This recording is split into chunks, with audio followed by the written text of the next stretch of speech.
The first topic that we'll cover today is the technology used in releasing the vaccine out to the population.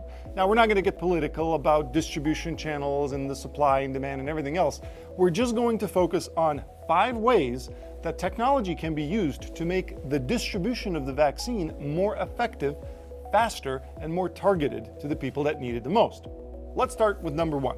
The first thing that we can do in any type of system like this, where there are a lot of volume of distributable items to a large population, is to establish a single centralized national queue for the vaccine. People would elect into the queue, and then once their eligibility requirements are met, they can be promoted from that queue and actually receive the vaccine.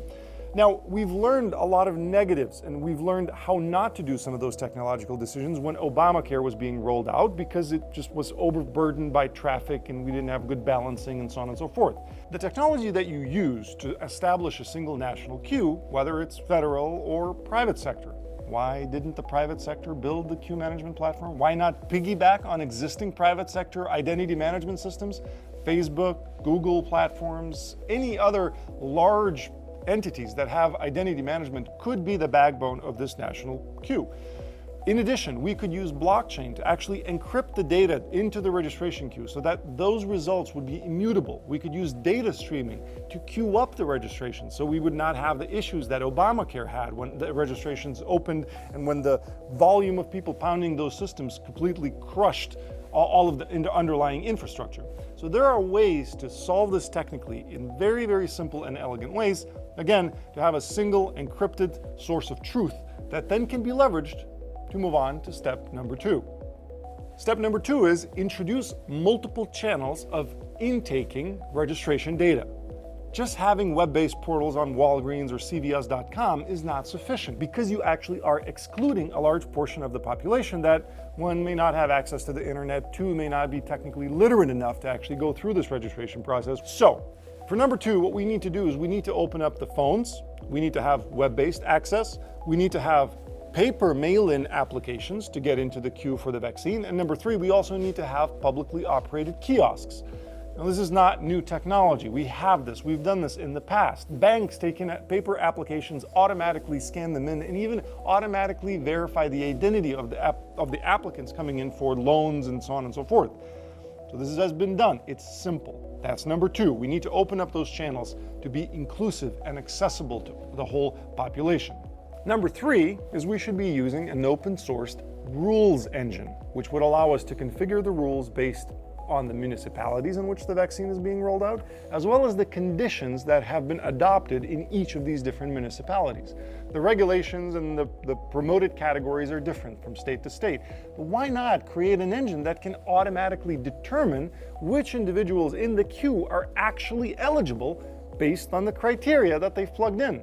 65 and older, you're automatically promoted into the first category that's getting the vaccines right now.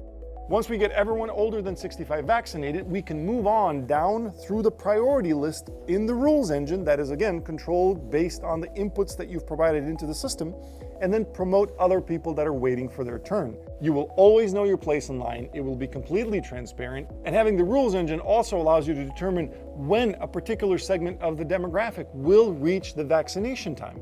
Combining the registration data with the inventory on hand will allow you to determine and assign the inventory to the people that are waiting in the queue.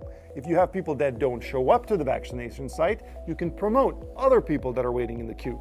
Automatically, you have a lossless system in which no one slips through the gaps if they elect into the process. It's also a system which can transparently track both the inventory and the people in the queue that are registered and waiting for the vaccine. Number 4, put the user at the center. We call this user-centered design, or using product thinking to design a system in which the user's experience is the targeted outcome, not the constraints of the federal system or the constraints of a particular distributor or a pharmacy. If we can conceive of the simplest way, of the most trustworthy way, of the most transparent way to guide an individual, to guide a citizen to get vaccinated in this country, then the software, the product, should endorse that method. It should enable and lower the barriers of accessibility for anyone willing to go through that process. What number am I on? Right, number 5, right? The last one and the most important one keep this system transparent and accountable. And the way you do this is if you have a centralized queue management platform where you know all of the people that have registered, you also know your inventory levels across the nation, and you can track how many people have actually been vaccinated. You can also visualize how quickly you're vaccinating. You can visualize how your inventory is moving around the country. You can show people the anticipated waiting times until they get the vaccine. You can show them which locations are performing the best and they're vaccinating the most people. And then actually, you know what?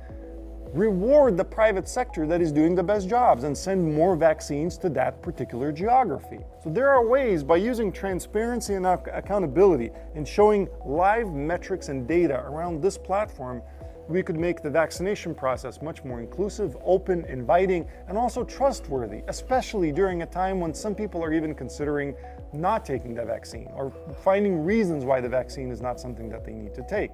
So to summarize, there are 5 ways that we can make all of this better. 5 very specific, very pragmatic ways that technology can dial in the vaccine distribution, the access to the vaccine, and also the trust of society in both the sector that does the distribution as well as the sector that provides the supplies.